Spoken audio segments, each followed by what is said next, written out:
오늘은 역사서 네 번째 시간입니다. 사무엘하를 공부합니다. 사무엘상이 사무엘과 사울에 관한 이야기였다면 사무엘하는 전적으로 다윗에 대한 이야기입니다. 사무엘하를 보면 구조적으로 크게 셋으로 구분할 수 있습니다. 1장부터 8장까지가 첫 번째 섹션이고 9장부터 20장까지가 두 번째 섹션, 그리고 21장에서 24장까지가 세 번째 섹션입니다.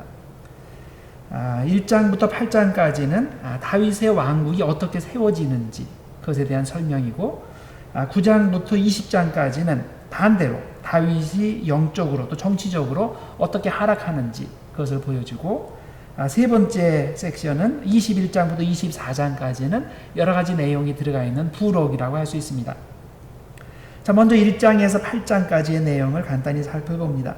이것은 다윗의 왕국이 어떻게 세워지는지를 설명합니다. 그리고 이 섹션의 마지막이 8장 16절에서 18절인데 다윗의 주요 관리들을 설명하는 것으로 끝이 납니다. 다윗이 왕이 되는 과정에서 주목할 두 가지 사항이 있습니다. 하나는 다윗이 헤브론에서 이스라엘의 왕이 된 후에 여부수족이 사는 곳을 정복하고 그곳에 성을 쌓고 그것을 다윗성, 즉 수도로 정했다는 것입니다. 자, 다윗이 이곳을 수도로 정한 이유가 있습니다. 그곳은 아직 이스라엘 어느 지파에도 속하지 않은 곳, 그래서 정치적 선입견을 불러일으키지 않을 중립지역이기 때문입니다.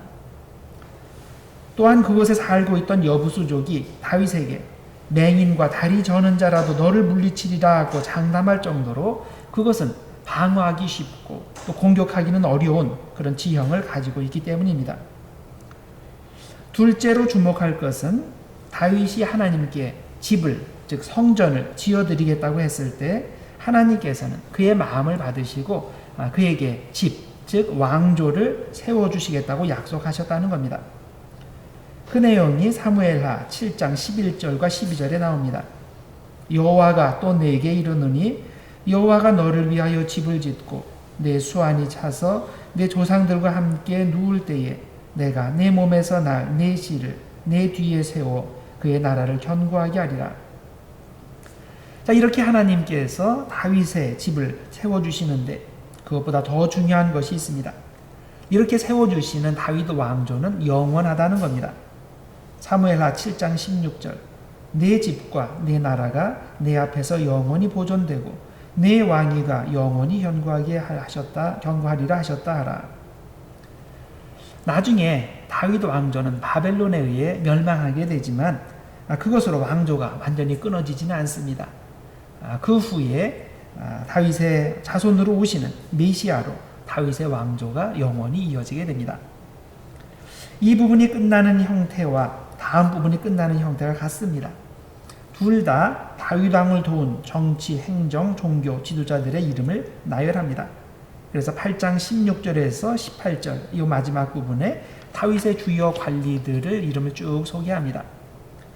자, 마찬가지로 두 번째 섹션 9장에서 20장까지의 그 마지막 부분도 20장 23절에서 26절 사이도 역시 다윗의 주요 관리들을 쭉 설명합니다.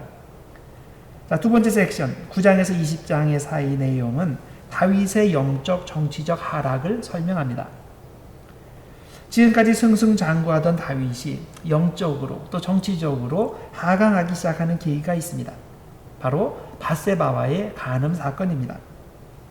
다윗과 관련한 이야기 중 골리앗과의 싸움 다음으로 가장 유명한 이야기가 바로 밧세바와 관련된 이야기입니다. 사무엘하의 구조에서 이 이야기가 가지는 두 가지 중요성이 있습니다. 하나는 이곳에서만 유일하게 다윗이 자신의 살인죄를 인정했다는 겁니다. 사울, 요나단, 압살롬, 요압을 비롯하여 수많은 사람이 다윗의 주변에서 죽었습니다. 그러나 그 모든 사건에서 다윗이 자신의 잘못 혹은 죄를 인정한 적은 한 번도 없습니다. 그러나 그 모든 사건에서 그렇게 한 번도 인정을 못했지만은 이곳에서만은 유일하게 다윗이 자신의 죄를 인정했습니다. 또 하나 이 이야기가 가지는 중요성은 이때부터 다윗의 영적, 정치적 하강이 시작된다는 것입니다. 이전까지는 다윗은 계속 승승장구했습니다. 그가 하는 일들은 다 성공했습니다. 그러나 이 사건 이후로 그의 가문과 그의 왕권에 먹구름이 드리워지기 시작했습니다. 사무엘하 12장 10절을 보면 이제 네가 나를 업신여기고 햇사람 우리아의 아내를 빼앗아 네 아내로 삼았은즉 칼이 네 집에서 영원토록 떠나지 아니하리라 이렇게 말씀했습니다. 자, 그 다음에 이어지는 이야기는 위의 심판의 예언에 따른 가정의 비극사입니다. 암논이 이복 동생 다말을 강간하고 다말의 오빠인 압살롬이 암논을 살해하고 다윗은 이 사건으로 말미암아 압살롬을 멀리하고 압살롬은 아버지에 대항하여 결국 반란을 일으켜서 다윗이 맨발로 도망하게 하고 그리고 나중에 압살롬의 반란이 진압되어 그가 죽게 되는 이야기들 모두 이 밧세바 사건으로부터 시작된 다윗 가문의 비극사입니다. 전체적으로 봤을 때 이 부분은 열왕기에 나오는 솔로몬의 왕위 계승을 준비하는 역할을 합니다. 정상적인 상황에서는 솔로몬이 절대 다윗의 뒤를 이어서 왕이 되지 못합니다. 왜냐하면 그는 이 왕위 서열 네 번째이기 때문입니다. 가장 위에는 암논이 있습니다. 그 다음에는 압살롬이 있습니다. 그 다음에는 아도니아가 있습니다. 그러나 이 세 사람은 이런저런 이유로 결격 사유가 발생해서 왕위 계승에서 탈락하고 왕위 계승 네 번째에 위치한 솔로몬이 다윗의 뒤를 이어서 왕이 됩니다. 자, 이런 의미에서 우리는 사무엘하를 솔로몬의 왕위 계승 이야기의 예비 단계로 볼 수 있습니다.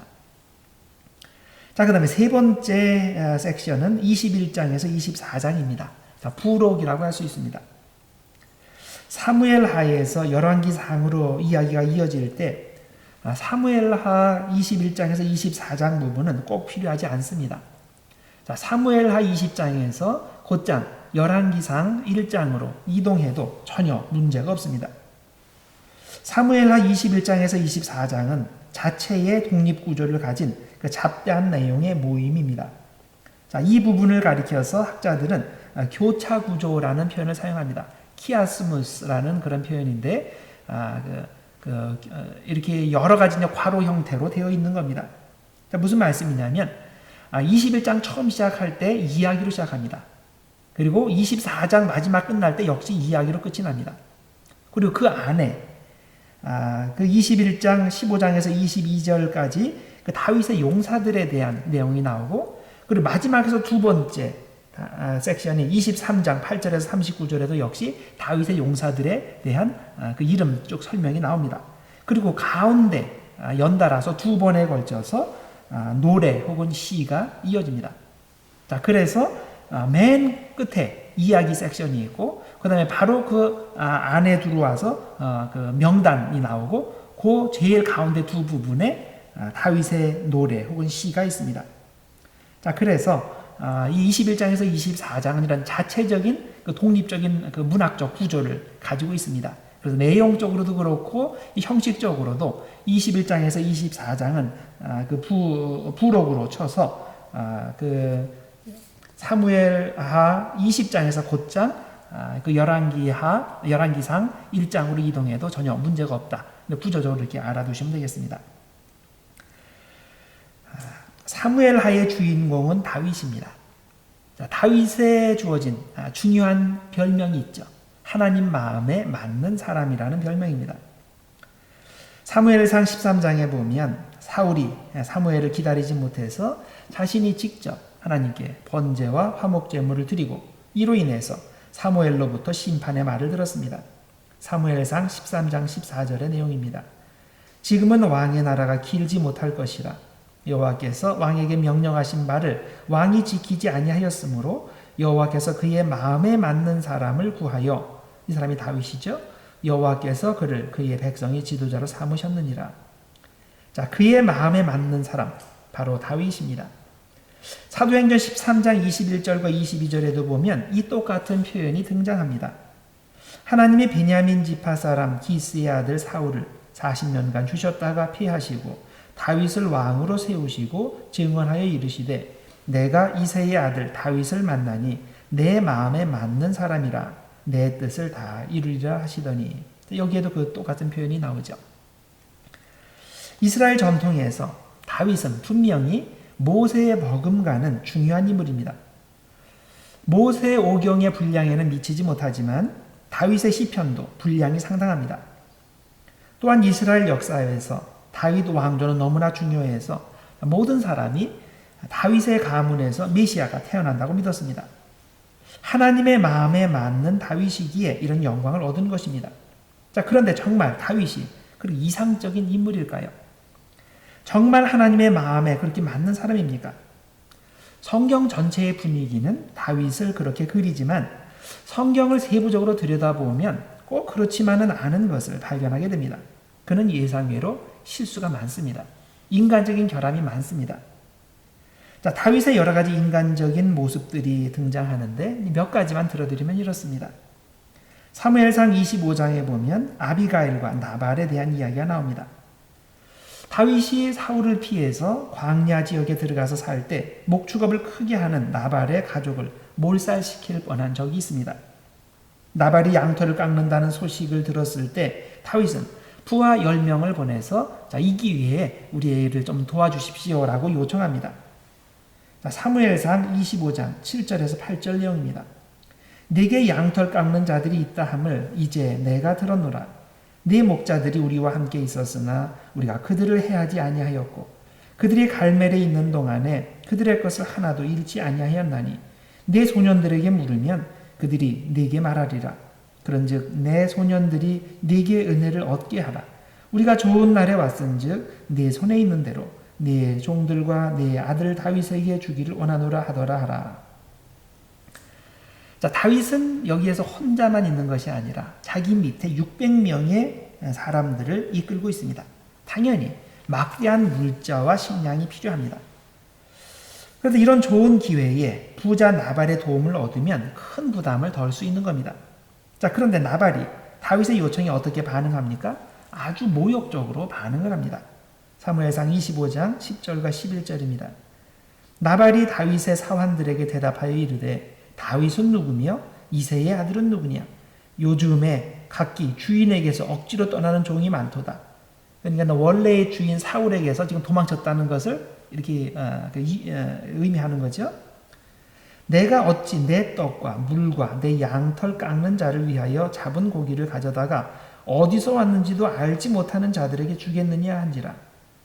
어디서 왔는지도 알지 못하는 자들. 한국식으로 말하면 근본도 없는 사람들에게 내가 왜 선의를 베풀어야 되냐, 이런 모욕적인 이제 말을 하는 거죠. 자, 이런 모욕적인 대답을 들은 다윗은 부하들에게 명령합니다. 당장 칼을 차고 가서 그 집을 모두 그 쑥대밭을 만들자, 다 죽이자라고 했습니다. 근데 중간에 이 소식을 들은 나발의 아내 아비가일이 큰일 났다고 생각하고 남편에게 알리지 않고 음식과 물품들을 많이 준비해서 자기 집으로 지금 칼 차고 오고 있는 다윗에게 갑니다. 중간에 그를 만나서 그의 노여움을 풀어줍니다. 자, 다음날 아침에 아비가일이 나발에게 자초지정을 알립니다. 자, 그러자 나발은 부인의 말에 충격을 받고 그리고 열흘 뒤에 죽었다는 이야기입니다. 자, 만일 다윗에 대해서 아무것도 모르는 사람이 이 이야기를 들었다면 어떤 생각을 할까요? 다윗이 정당하게 행동했다고 생각을 할까요? 하나님의 마음에 맞는 방식으로 다윗이 행동했다고 생각할까요? 아닐 겁니다.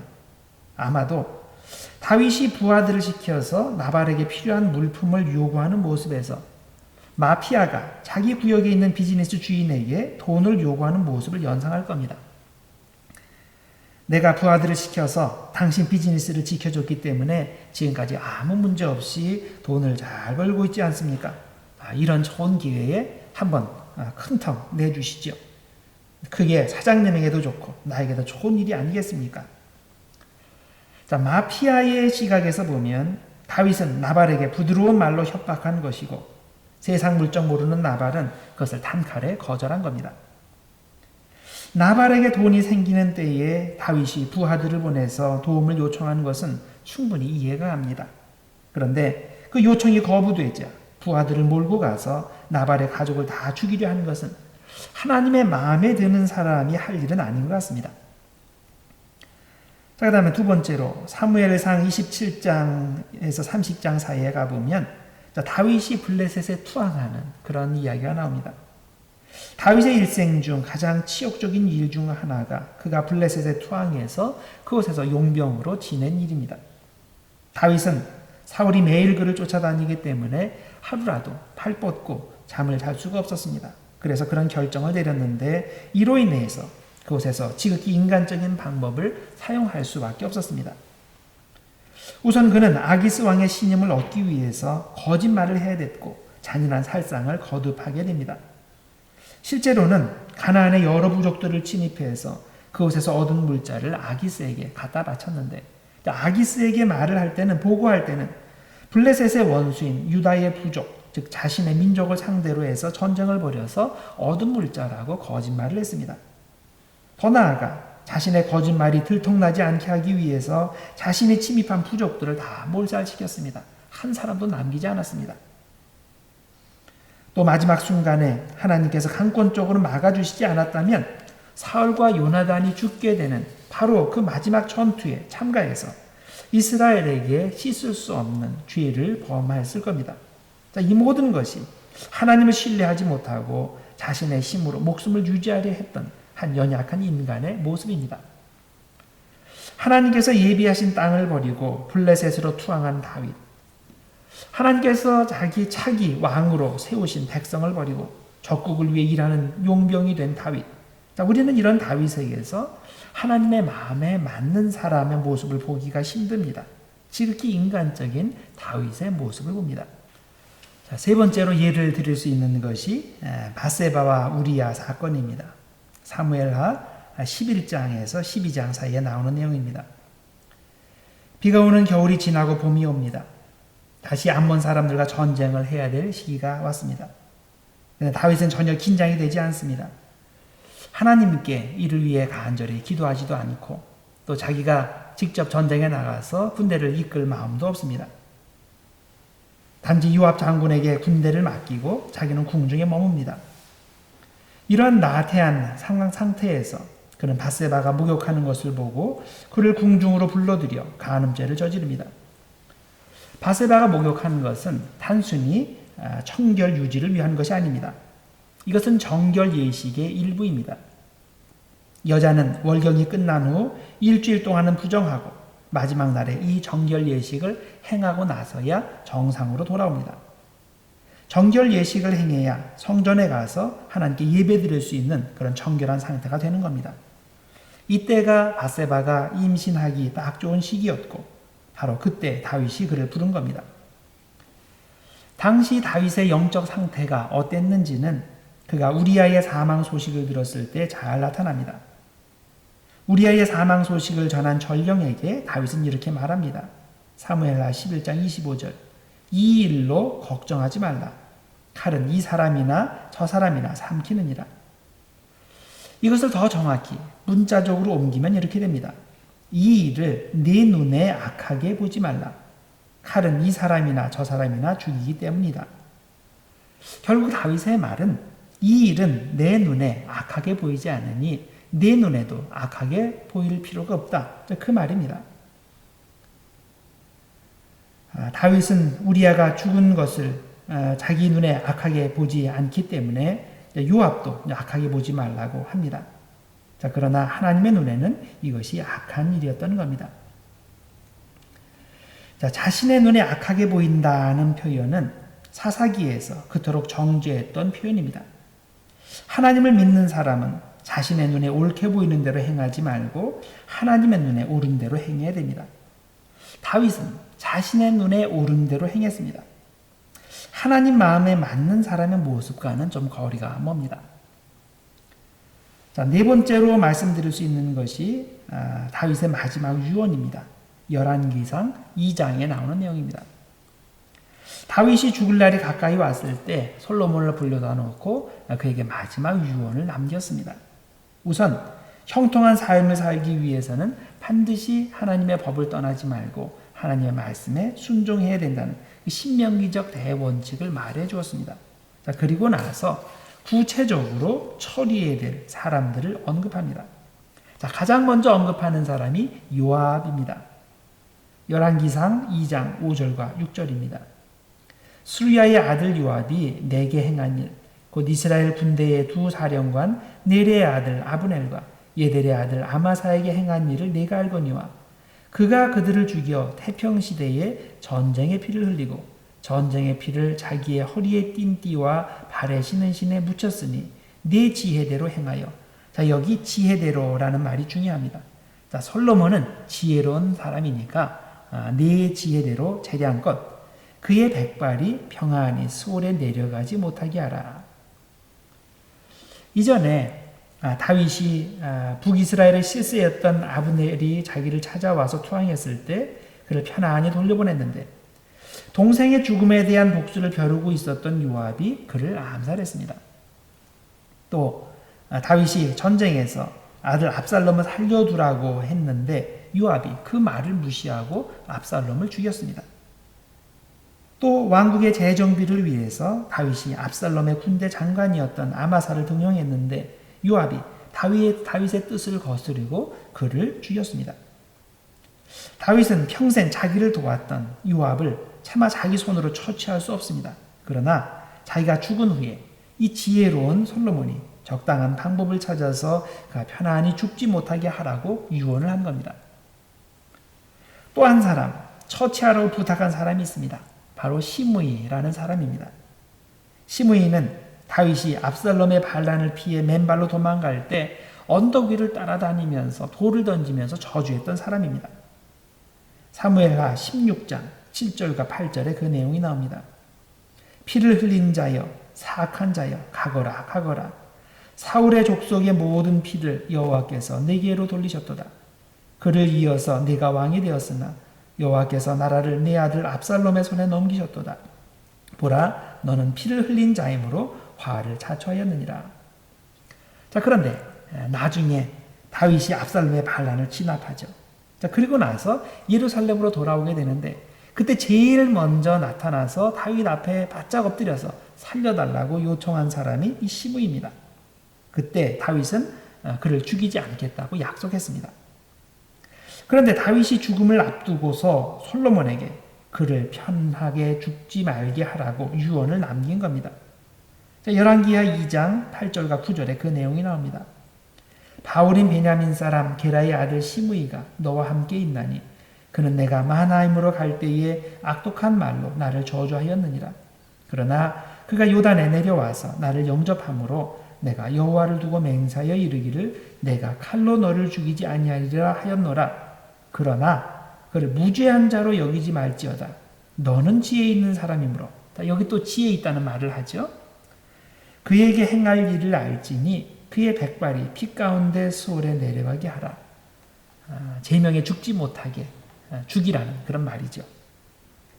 다윗 정도 되는 사람이면 죽기 전 유언을 남길 때 이런 식으로 원수 갚으라고 유언을 남기는 것은 좀 좋지 안 좋은 게 아닙니까? 내 손으로 그들을 죽일 수 없으니 나 죽은 후에 너 아들 지혜로우니까 지혜로운 아들이 적당한 방법을 찾아서 반드시 그들을 징벌해야 한다고 말하는 것. 우리가 아는 다윗과 잘 맞지 않는 장면이 아닙니까? 다윗이 정말 하나님 마음에 맞는 사람이면 이렇게 말해야 되지 않을까요? 아들아, 그가 나에게 큰 해를 입혔지만 그래도 그를 용서해야 한단다. 아버지 시대의 일은 과거 일이니까 과거로 흘려보내고 너는 새 시대 사람이니까 아량 있게 너그러운 마음으로 다 품으면서 살아야 된다. 이렇게 말해야 되지 옳지 않을까요? 다윗은 보통 사람들이 가지는 인간적인 경험을 그대로 가지고 있던 사람입니다. 자신의 이익을 위해서 간음죄도 범하고 살인죄도 범하는 사람입니다. 마피아같이 행동하기도 하고 자신의 생전에 해결하지 못한 일을 솔로몬에게 남기면서까지 철저하게 복수를 주문했던 사람입니다. 그런데 성경은 왜 이런 다윗을 하나님의 마음에 맞는 사람으로 부릅니까? 분명히 그의 도덕적 완벽성 때문은 아닙니다. 무언가 그의 불완전에도 불구하고 하나님께서 주목하시는 신앙의 요소가 반드시 있습니다. 이 신앙의 요소 때문에 하나님께서는 그를 마음에 맞는 사람으로 불러주셨습니다. 자, 그러면 그에게 있는 특별한 신앙의 요소가 무엇입니까? 몇 가지를 말씀드립니다. 첫 번째는 그는 하나님 앞에서는 자기가 왕이 아님을 아는 사람입니다. 사무엘하 6장에 그 내용이 나옵니다. 하나님의 괴가 다윗성으로 들어올 때 다윗은 온 마음을 다해서 춤을 췄습니다. 얼마나 열심히 춤을 췄든지 바지가 벗어지는 줄도 모르고 그리고 그런 식으로 열심히 춤을 췄습니다. 이때 창 너머로 다윗의 처 미갈이 이걸 수치스럽게 바라보고 있었습니다. 다윗이 왕의 격에 맞지 않게 너무나 천하게 춤을 추었다고 느꼈습니다. 그래서 다윗이 집으로 돌아올 때 제일 먼저 나가서 그를 맞으며 이렇게 비꼬았습니다. 사무엘하 6장 20절입니다. 이스라엘 왕이 오늘 어떻게 영화로우신지 방탕한 자가 염치 없이 자기의 몸을 드러내는 것처럼 오늘 그의 신복의 계집종의 눈앞에서 몸을 드러내셨도다. 자, 이때 다윗이 무엇이라고 대답합니까? 이는 여호와 앞에서 한 것이니라. 내가 이보다 더 낮아져서 스스로 천하게 보일지라도 내가 말한 바 계집종에게는 내가 높임을 받으리라. 자, 이렇게 대답합니다.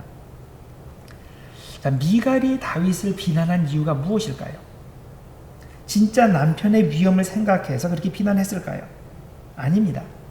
왕이 채통머리 없게 춤춘 것이 자기에게 수치가 된다고 생각해서 다윗을 비난한 겁니다. 그러나 미갈이 하나님을 향한 다윗의 마음을 조금이라도 알았다면 그렇게 비난하지는 않았을 겁니다. 다윗은 사람들 앞에서는 사람들에게는 왕으로 군림할 수 있지만은 하나님 앞에서는 철저히 종이라는 의식을 가진 사람입니다. 자신의 왕이신 하나님 앞에서 그렇게 춤추는 것은 전혀 이상한 일이 아닙니다. 당연한 일입니다. 만일 하나님 앞에서도 나는 왕이니 춤을 추면 격에 맞지 않는다고 생각한다면 그게 이상한 일입니다. 조금 높은 자리에 올랐다고 거만하게 구는 사람에게 해주는 말이 있죠. 개구리 올챙이죠. 생각 못한다는 말입니다. 사람은 자신이 누구인지 똑바로 알아야 됩니다. 그래야 높은 자리에 올랐어도 교만하지 않고 성실하게 사람들을 대할 수 있습니다. 다윗이 하나님의 마음에 든 이유가 바로 여기에 있습니다. 교만한 사람은 여호와의 궤 앞에서 춤을 추지도 않지만 설령 춤을 출 때도 하나님을 향해 춤추지 않고 다른 사람들 보라고 다른 사람들을 향하여 춤을 춥니다. 그러나 겸손한 사람은 오직 하나님만을 바라보며 춤을 춥니다. 하나님과의 관계에서는 나는 언제나 종이지 왕이 아니라는 자의식이 분명했기 때문에 다윗은 이렇게 하나님만을 바라보며 춤을 출 수 있었습니다. 우리가 행하는 모든 종교 행위에서 이 점에서 우리는 잘못이 없어야 됩니다. 사회에서 선행을 행할 때, 교회에서 찬양을 하고 예배를 드릴 때, 집에서 기도하며 성경을 볼 때 절대 놓쳐서는 안 되는 것이 있습니다. 바로 하나님과의 관계에서는 나는 언제나 종이라는 자의식입니다. 그럴 때 사람을 의식하는 바리새인이 아니라 하나님만을 의식하는 참 신앙인이 될 수 있습니다. 자, 두 번째로 말씀드릴 수 있는 것이 다윗은 죄를 지적받았을 때 겸손하게 인정할 줄 아는 사람이라는 것입니다. 사무엘하 12장에 그 내용이 나옵니다. 다윗이 밧세바와 간음하고 우리아를 죽게 한 사실을 나단이 알고서 그의 죄를 지적했을 때 다윗은 그 자리에서 겸손하게 모든 것을 인정했습니다. 다윗이 만일 하나님 앞에서 겸손하지 않았다면 나단에게 죄를 뒤집어 씌워서 그를 처형할 수 있었습니다.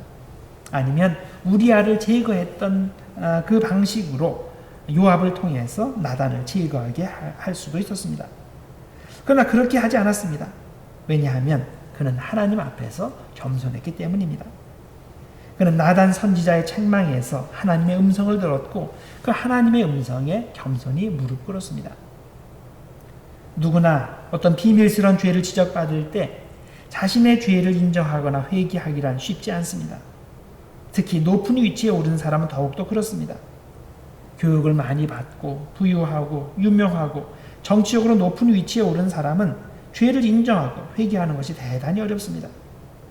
나단이 다윗의 죄를 지적하는 것은 나단으로서는 목숨 걸고 한 일이지만 다윗이 그 죄를 인정하는 것은 실로 왕으로서는 대단한 일입니다.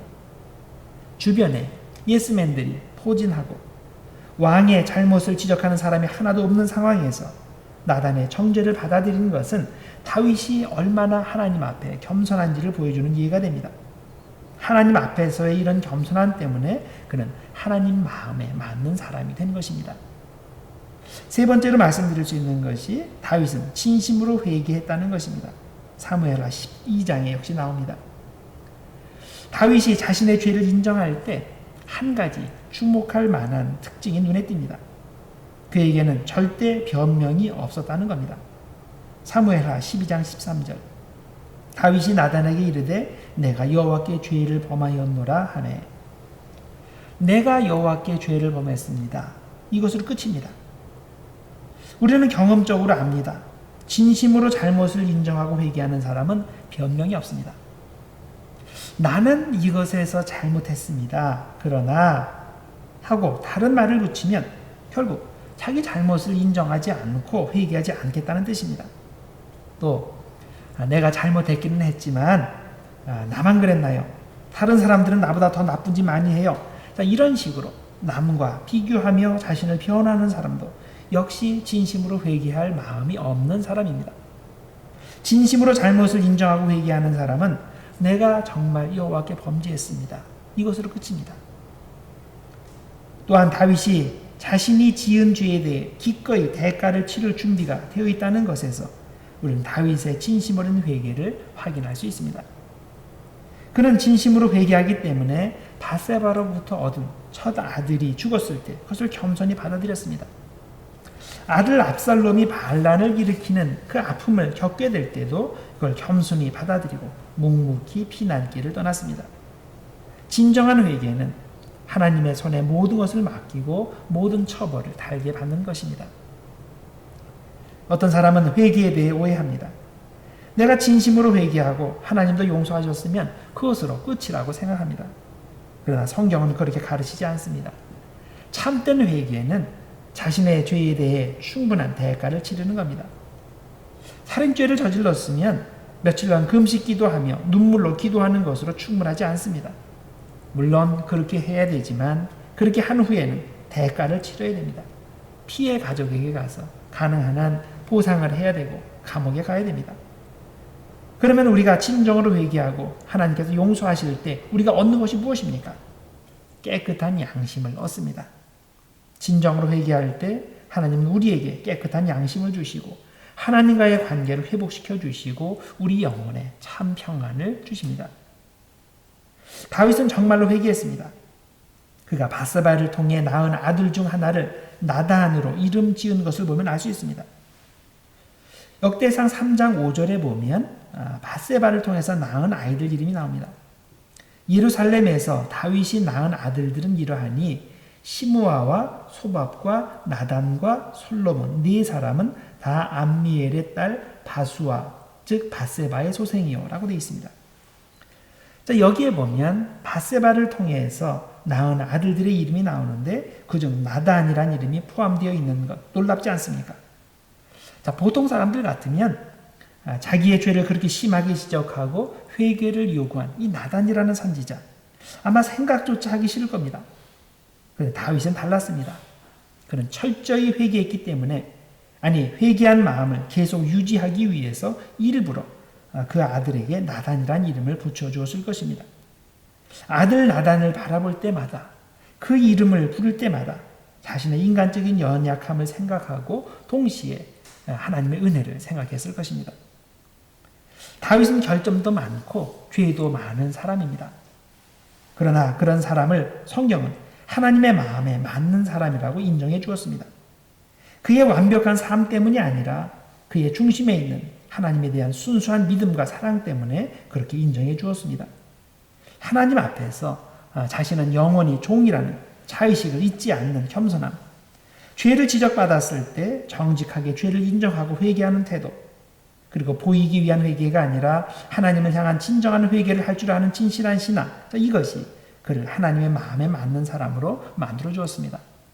외형적 완전함 대신 하나님을 향한 내적 겸손과 순수한 마음을 추구한 다윗은 우리가 따라야 할 신앙의 귀감이 될 것입니다. 그 다음에 세 번째 주제로 말씀드릴 것은 다윗의 죄로 인해 백성들에게 내린 재앙에 대해서입니다. 사무엘하 24장에 나오는 내용입니다. 다윗은 모든 것이 풍족하고 평안할 때 인구조사를 명령했습니다. 국민의 복지를 위한 목적이 아니라 전쟁에 나갈 수 있는 군인의 숫자를 세기 위해서, 또 세금을 잘 걷기 위해서 인구조사를 실시했습니다. 그런데 그 밑에 일하는 요압이 생각할 때 그것은 하나님께서 원하시는 일이 아닙니다. 그래서 다윗에게 이거 하나님께서 원하시지 않는 일이니까 이걸 강행하지 말라고 충언을 했습니다. 그러나 다윗은 요압의 말을 무시하고 이 계획을 강행했습니다. 요압은 거의 10달에 걸쳐서 인구조사를 마치고 왕에게 최종 보고를 합니다. 전쟁 가능한 장정의 숫자가 130명이라고 보고했습니다. 그런데 이상합니다. 다윗은 인구조사가 진행되던 10달 동안에는 전혀 깨달음이 없다가 요압의 이 마지막 보고를 듣고서는 제정신이 들었습니다. 자기가 하나님께 죄를 지었다는 것을 깨달았습니다. 그는 곧바로 하나님께 죄를 용서해달라고 기도했습니다. 어떻게 보면 10달이 지났지만 10달이 지난 후에라도 이렇게 깨닫는 것이 가상한 일이 아닙니까? 나중에라도 깨달았으니 하나님께서 모든 걸 용서하시고 그 전에 있던 일들을 다 없던 것으로 처리해 주셔야 하지 않을까요? 우리는 대개 그렇게 생각합니다. 아무리 큰 죄를 저질렀어도 죄를 깨닫고 회개하고 돌아오면 하나님께서는 모든 것을 용서하시고 벌을 내리지 말아야 한다고 생각합니다. 그러나 하나님께서는 그렇게 생각하지 않으셨습니다. 때가 너무 늦은 겁니다. 하나님께서는 10달 동안 다윗이 깨닫고 돌아오기를 기다리셨던 겁니다. 언제라도 회개하면 용서해 주실 준비가 되어 있었습니다. 그런데 다윗은 인구조사가 진행되는 그 10달 동안 전혀 죄를 깨닫지 못하니 회개도 하지 못한 겁니다. 하나님께서는 분명히 그에게 죄를 깨닫게 하는 음성을 다각도로 들려주셨는데 그가 스스로 자기의 귀를 막은 겁니다. 그러다가 급기야 인구조사가 끝나고 요압에게서 마지막 보고를 듣고서야 자신이 미련하게 행했다는 것을 깨닫게 된 겁니다. 자, 그리고 하나님 앞에 회개를 했는데 그러면 회개했으니 하나님께서 과거의 잘못을 없던 일로 해주셔야 됩니까? 만일 하나님께서 그렇게 해주신다면 그것은 하나님의 엄청난 은혜입니다. 그런데 그것은 하나님께서 해주실 일이지 절대 우리 쪽에서 기대하거나 요구할 수 있는 사항이 아닙니다. 왜냐하면 하나님께서는 이미 기회를 충분히 주셨기 때문입니다. 적어도 10달 동안 하나님께서 매일매일 기회를 주셨기 때문입니다. 그런데 자기가 이 일을 다 저질러 놓고 이미 상황 종결된 상태에서 잘못했다고 회개한다면 하나님께서 이전 일을 다 없던 일로 해주셔야 될까요? 물론 은혜로우신 하나님께서 그렇게 해주실 때가 있습니다. 하나님께서 그렇게 해주신다면 우리로서는 너무나 감사한 일입니다. 그러나 때가 늦은 경우가 분명히 있는 겁니다. 우리는 이제라도 깨달았으니 처벌하지 말아달라고 요청하지만은 사실 이것은 철면피의 기대일 뿐입니다. 다윗이 회개 기도를 드린 다음 날 하나님께서는 선지자 갓을 통해 심판의 메시지를 주셨습니다. 다윗이 큰 죄를 저질러서 처벌받아야 하는데 셋 중 하나를 고르라는 겁니다. 첫 번째, 7년 동안 이스라엘의 기근에 있을 것인지, 두 번째, 이스라엘의 전쟁이 일어나서 왕이 석 달 동안 자기 목숨을 구하기 위해서 피해 다닐 것인지, 셋째, 사흘 동안 이스라엘의 전염병이 돌게 할 것인지, 이 셋 중에 하나를 선택하라는 겁니다. 자, 어느 것을 선택하든 다윗의 군대에 또 다윗의 그 인구에 그 큰 타격이 옵니다. 많은 사람들이 죽게 되어 있습니다. 다윗은 이 인구 조사를 통해서 자신이 얼마나 이 인구가 많은지 그것을 확인하고 또 그것을 의지하고 싶은 그런 마음이 있었는데 하나님께서는 바로 그것을 치시는 겁니다.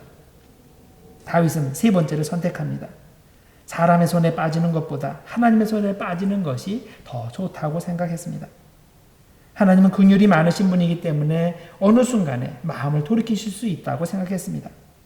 마치 망하기로 되어 있던 그 니느웨를 마지막 순간에 하나님께서 살려주신 것처럼 곤경에 빠진 자신의 나라도 하나님께서 살려주실 수 있다고 믿었습니다. 결국 어떻게 됩니까? 하나님의 심판으로 7만 명이 전염병으로 죽었습니다. 마지막 순간에 다윗이 전염병을 내리는 천사의 모습을 보고 이렇게 외칩니다. 사무엘하 24장 17절입니다.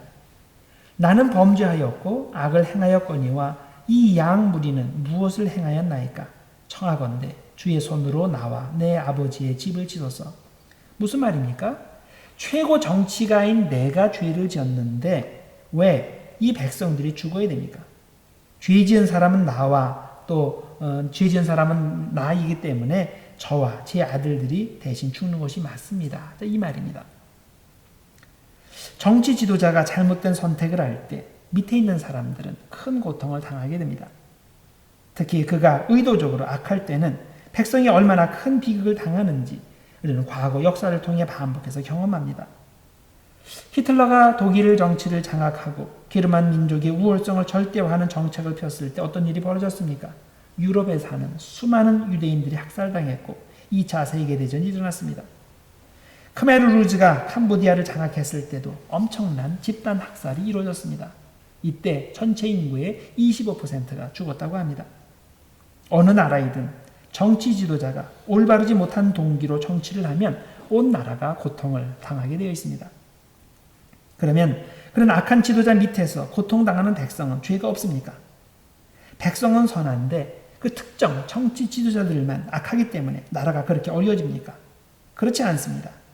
백성도 악의 일부입니다. 동반 책임이 있습니다. 만일 백성이 하나님 앞에서 정말 순수하고 선하다면 어떻게 그런 백성에게서 그런 악한 지도자가 나왔습니까? 지도자의 악한 선택 때문에 온 나라가 재난에 빠지는 것은 사실이지만 그렇다고 백성의 죄가 없는 것은 아닙니다. 그런 백성이 있기에 그런 지도자가 있는 겁니다. 이렇게 백성의 죄를 언급한다고 해서 양비론의 입장에서 물타기를 시도하는 것은 아닙니다. 양비론 둘 다 틀렸다는 거죠.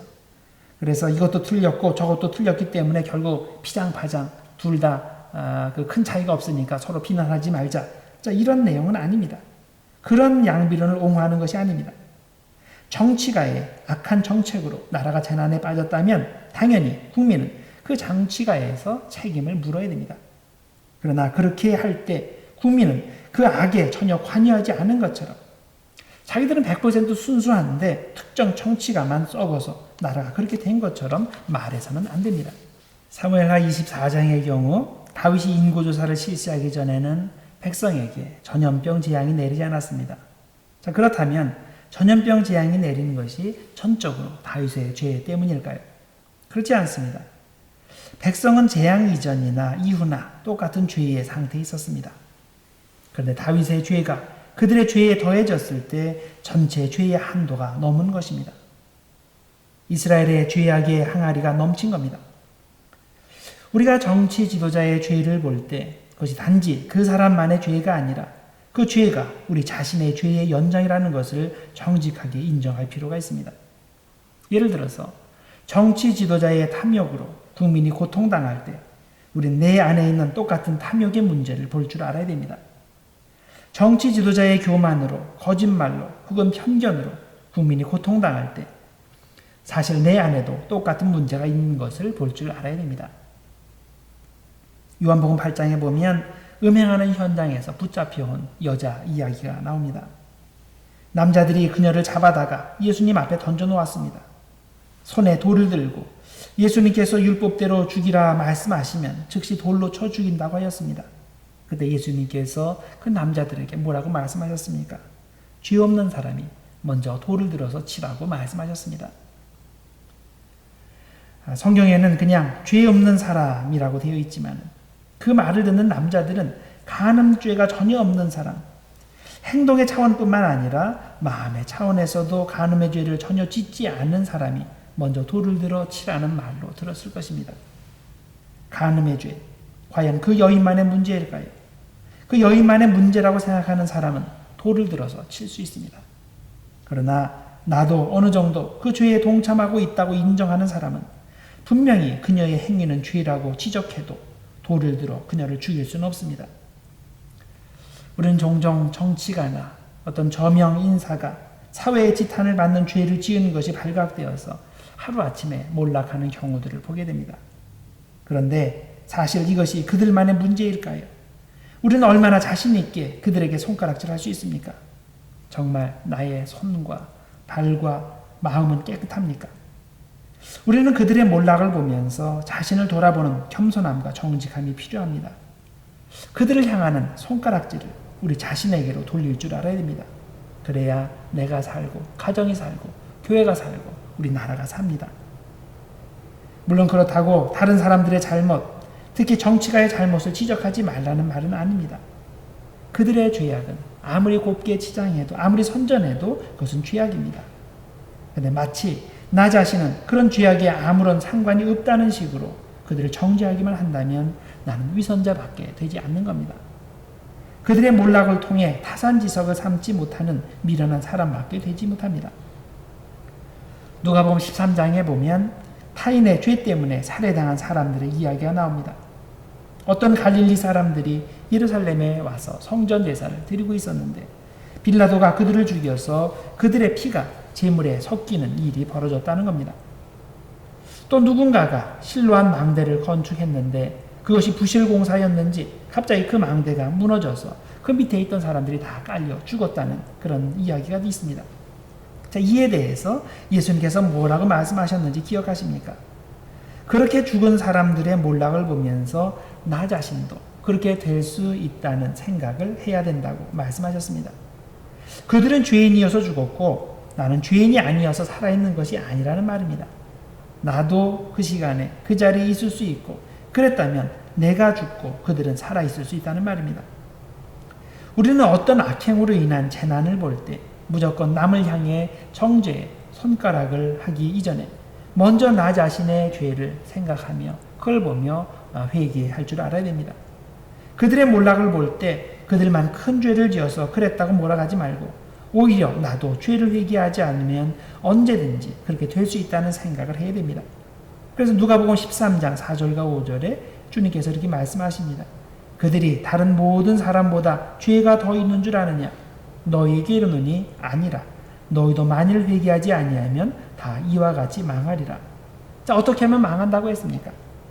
그들은 죄인이고 나는 죄인이 아니라고 생각할 때, 그래서 그들에게 손가락질만 하고 나는 회개할 생각을 하지 않을 때 나도 함께 망한다고 했습니다. 사실 그들은 죄가 발각된 것이고 나는 죄가 아직 발각되지 않았을 뿐입니다. 우리는 죄가 발각되기 전에 스스로의 모습을 정직히 내어놓고 회개하는 결단이 필요합니다. 그래야 삽니다. 디모데전서 2장 1절과 2절에 보면 다른 사람을 위해 중보기도하라고 가르치고 있습니다. 특히 우리를 다스리는 지도자들을 위해서 기도하라고 가르칩니다. 자, 이렇게 되어 있습니다. 디모데전서 2장 1절과 2절.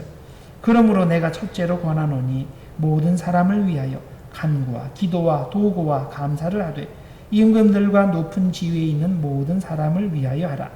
이는 우리가 모든 경건과 단정함으로 고요하고 평안한 생활을 하려 함이라. 우리는 정치 지도자들을 위해서 중보기도해야 되는데 평소에 그렇게 해야 됩니다. 그래야 우리가 평안한 생활을 할 수 있습니다. 때로는 그들이 큰 죄를 지어서 온 나라가 고통을 당하게 되는데 그럴 때 우리는 더욱 열심히 그들을 위해 중보기도해야 됩니다. 그런데 이때 올바른 방법으로 기도해야 됩니다. 나는 마치 그들의 죄악에 하나도 전혀 상관이 없는 것처럼 그렇게 기도하지 말고 나도 그들이 범하는 죄에 동참하고 있다는 고백과 함께 기도해야 됩니다. 즉, 죄 짓는 그들만의 문제를 놓고 기도하지 말고 그들을 포함한 우리의 문제를 놓고 기도할 줄 알아야 됩니다. 이것이 중보기도의 본질입니다.